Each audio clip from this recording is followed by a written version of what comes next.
പ്രാർത്ഥന, ദാനധർമ്മം, ഉപവാസം എന്നീ 3 സഭാ നിയമങ്ങൾ പാലിച്ചുകൊണ്ട് നോമ്പുകാലത്തിന്റെ ഈ 29-ാം ദിനത്തിൽ നാം നമ്മുടെ ജീവിതത്തെ നവീകരിച്ചുകൊണ്ടിരിക്കുകയാണ്.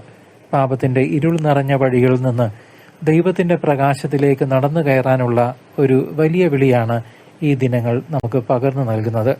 ലോകം പലപ്പോഴും സ്വാർത്ഥതയുടെയും നിരാശയുടെയും അന്ധകാരത്തിൽ മുങ്ങിപ്പോകുമ്പോൾ വിശ്വാസികൾ എന്ന നിലയിൽ ക്രിസ്തുവിന്റെ വെളിച്ചം മറ്റുള്ളവരിലേക്ക് പകരാൻ നാം ഓരോരുത്തരും, നിങ്ങളും ഞാനും കടപ്പെട്ടവരാണ്. നമ്മുടെ ഉള്ളിലെ തിന്മയുടെ കറകളെ കഴുകിക്കളയാനും വിശുദ്ധിയുടെ പാതയിൽ മുന്നേറാനും നോമ്പിലെ ഓരോ നിമിഷവും നമ്മെ സഹായിക്കുന്നു. അനുതാപത്തിന്റെ കണ്ണുനീർ നമ്മുടെ ആത്മാവിനെ ശുദ്ധീകരിക്കുകയും ദൈവാനുഗ്രഹത്തിന്റെ കിരണങ്ങൾ നമ്മുടെ ഹൃദയത്തിൽ പതിക്കുകയും ചെയ്യുന്നു. ജീവിത പ്രതിസന്ധികളിൽ തളർന്നു പോകാതെ ക്രിസ്തു നൽകുന്ന പ്രത്യാശയുടെ പ്രകാശം മുറുകെ പിടിക്കാൻ ഈ ഘട്ടത്തിൽ നമുക്ക് സാധിക്കണം.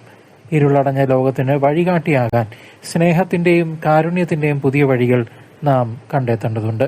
നിങ്ങൾ ലോകത്തിന്റെ പ്രകാശമാകുന്നു എന്ന് മത്തായിയുടെ സുവിശേഷം 5:14 വചനം നമ്മെ ഓർമ്മിപ്പിക്കുന്നത് ഈ ഒരു ദൗത്യത്തെ മുൻനിർത്തിയാണ്. ഇരുട്ടിനെ പഴിക്കാതെ ഒരു ചെറിയ മെഴുകുതിരിയെങ്കിലും തെളിയിക്കാൻ നോമ്പ് നമ്മെ പരിശീലിപ്പിക്കട്ടെ. ഹൃദയത്തിലെ അന്ധകാരം നീങ്ങുമ്പോഴാണ് ദൈവത്തിന്റെ സാന്നിധ്യം നമുക്ക് പൂർണ്ണമായും അനുഭവിക്കാൻ സാധിക്കുക.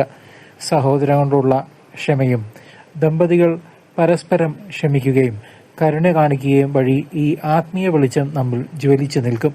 നോമ്പിന്റെ പകുതിയിലധികം പിന്നിടുമ്പോൾ കൂടുതൽ ഗൗരവത്തോടെ വേണം നാം ഈ ആത്മീയ യാത്ര തുടരുവാൻ. പീഡാനുഭവ വാരത്തിലേക്ക് അടുത്തുകൊണ്ടിരിക്കുന്ന ഈ വേളയിൽ കുരിശിന്റെ വഴിയിലൂടെ പ്രകാശത്തിലേക്ക് നടക്കാൻ നമുക്ക് നമ്മെ തന്നെ ഒരുക്കാം. ഓരോ പ്രാർത്ഥനയും ഓരോ സൽപ്രവൃത്തിയും നമ്മുടെ ആത്മാവിൽ സ്വർഗീയ ചൈതന്യം നിറയ്ക്കട്ടെ. ദൈവകൃപയാൽ നമ്മുടെ ജീവിതങ്ങൾ പ്രകാശപൂർണമാകട്ടെ. സർവശക്തനായ ദൈവം, പിതാവും പുത്രനും പരിശുദ്ധാത്മാവും നിങ്ങളെ സമൃദ്ധമായി അനുഗ്രഹിക്കട്ടെ. ആമേൻ.